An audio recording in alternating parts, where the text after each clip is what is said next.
Ayun, good morning guys. Nandito tayo ulit, mga palaat naman. Ate tayo ni Papa.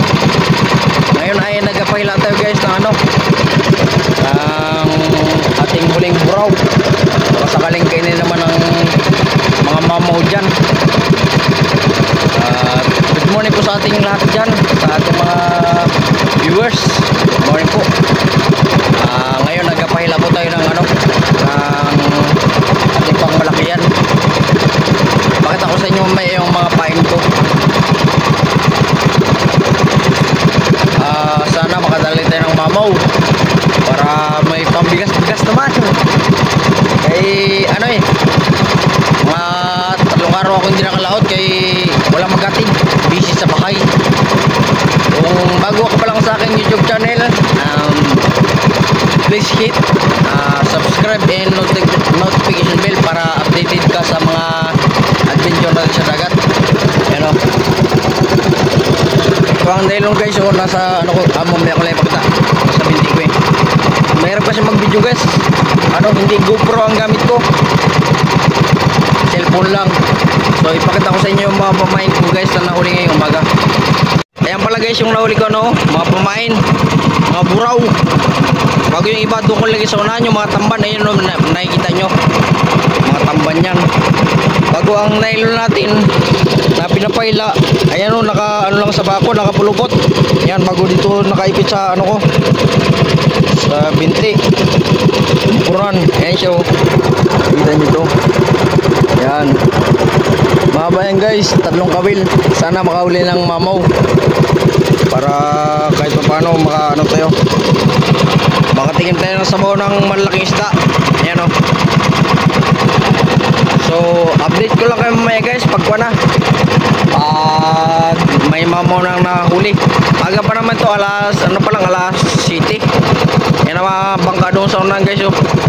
Yan, doon tayo pupunta mamaya guys. Doon sa malayo na yun. Medyo kalmada naman ang dagat. Complete naman ako ng dala ng gamit. Diyan naman yung mga tools.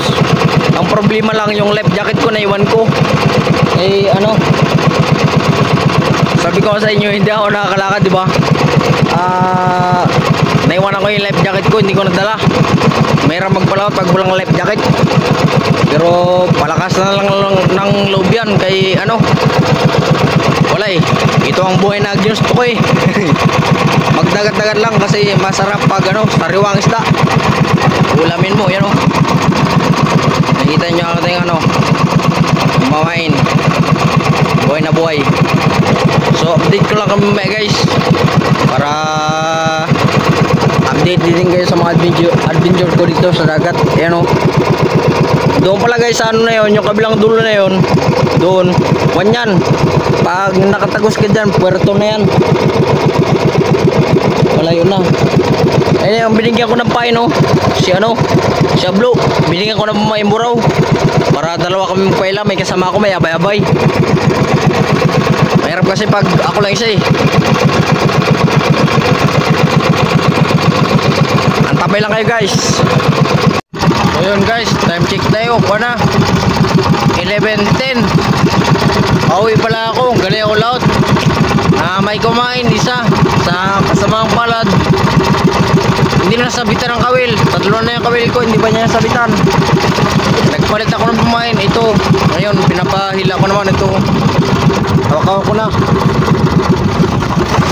Kanina kasi nakaipit sa aking sa aking tuhod, hindi ko naganti. Kaya sayang. Malapit na raw sa tabi, mga akon lang 4 miles sa tabi na ako.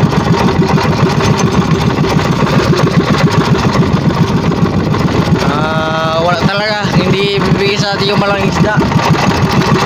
Pero kahit ganun pa man, may kulang naman tayong sarawang buraw at saka mga tamban. So update ko lang kayo guys pag doon ako sa tabi kasi paila ko muna ito. Matagal pa ito bago ako marating yung tabi. Baka mga alas 12 o wala una bago ako makabalik sa tabi kasi ang bagal lang andar ng makina ko may pinapaila ko. So abang-abang lang guys, baka sakaling may isa pang kumain. dito sa wakaw kung nylon na ito. Ay, ito yun siya, oh. Kapag sa balikan ko. Tatlo yung kawil lang yan.